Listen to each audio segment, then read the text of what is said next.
Presiden Jokowi kembali lempar sinyal dengan mengabsen nama-nama capres-cawapres. Ada nama Prabowo, Erick Thohir, Sandiaga Uno, Mahfud MD, hingga Agus Harimurti Yudhoyono. Lalu kemana arah kode Jokowi dan sejauh mana perkembangan tren survei elektabilitas para tokoh jelang Pilpres? Selengkapnya dalam ulasan Istana bersama jurnalis Kompas TV Friska Clarissa. Yang saya kenal ada Pak Prabowo, yang saya tahu juga ada Pak Erick Thohir, yang saya tahu juga ada Pak Sandiaga Uno, yang saya tahu juga ada Pak Mahfud MD, saya hampir lupa. Juga ada Pak Mas AHY, dan tentu saja juga ada Ketua Umum P3. Ini Pak Prabowo hadir. Ada juga Pak Erlangga, ada juga Pak Erik, tapi saya ini nggak ngabsen. Dari hasil elektabilitas yang ditunjukkan oleh tiga besar nama yang tadi Ganjar, kemudian Prabowo, kemudian ataupun Anies, itu memang tidak ada perubahan signifikan. Termasuk pula di sini ada nama Ridwan Kamil gitu ya, yang kita tempatkan memang di posisi capres potensial dengan elektabilitas di atas 8%.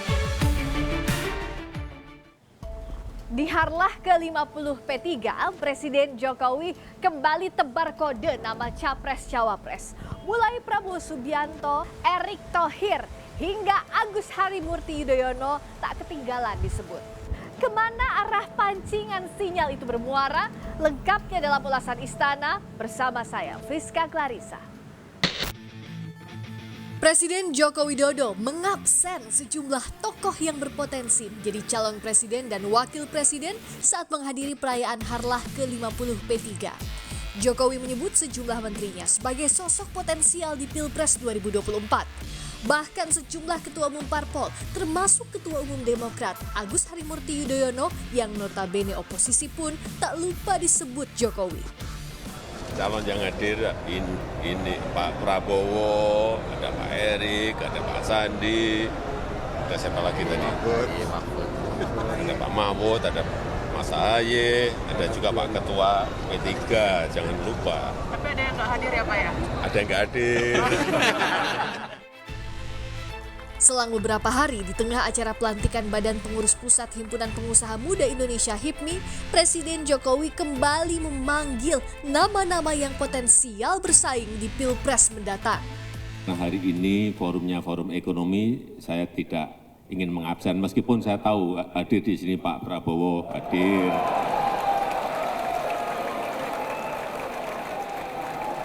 Ada juga Pak Erlangga. Ada juga Pak Erik, tapi saya ini nggak ngabsen. Biasanya saya absen satu-satu. Soal lontaran Jokowi, Ketua Umum Partai Demokrat Agus Harimurti Yudhoyono yakin Presiden menyimpan harapan tertentu terhadap sosok yang maju di Pilpres. Saya yakin Pak Presiden Jokowi juga memiliki harapan. Tadi saya dengarkan sambutan beliau, Presiden Jokowi juga tentu berharap agar Pemilu 2024 mendatang bisa berjalan dengan baik, sukses, damai, dan tidak menghadirkan instabilitas, baik secara politik maupun keamanan.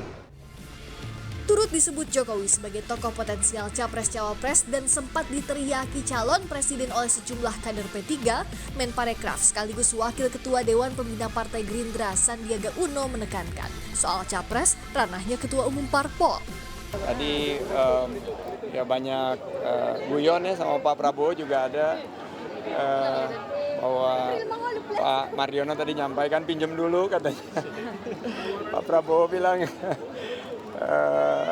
bilang ke Pak Bahlil gitu tadi, jangan provokasi. Sebelumnya, Jokowi memuji Prabowo Subianto di peringatan hari jadi ke-15 Partai Gerindra. Jokowi meyakini Prabowo dan Partai Gerindra bisa menjadi yang teratas dan memiliki elektabilitas tertinggi. Sementara, setahun jelang pemilu presiden 2024, 3 bakal nama kandidat presiden, yakni Ganjar Pranowo, Prabowo Subianto, dan Anies Baswedan masih menduduki peringkat teratas survei elektabilitas Litbang Kompas. Selain 3 nama kandidat tadi, ada pula Ridwan Kamil. Hasil survei Litbang Kompas bulan Januari 2023, Ganjar Pranowo meraih elektabilitas 25,3%. Sejak Januari 2022, tren elektabilitas Ganjar cenderung mengalami peningkatan. Sementara itu, elektabilitas Prabowo Subianto di survei bulan Januari 2023 berada di angka 18,1%.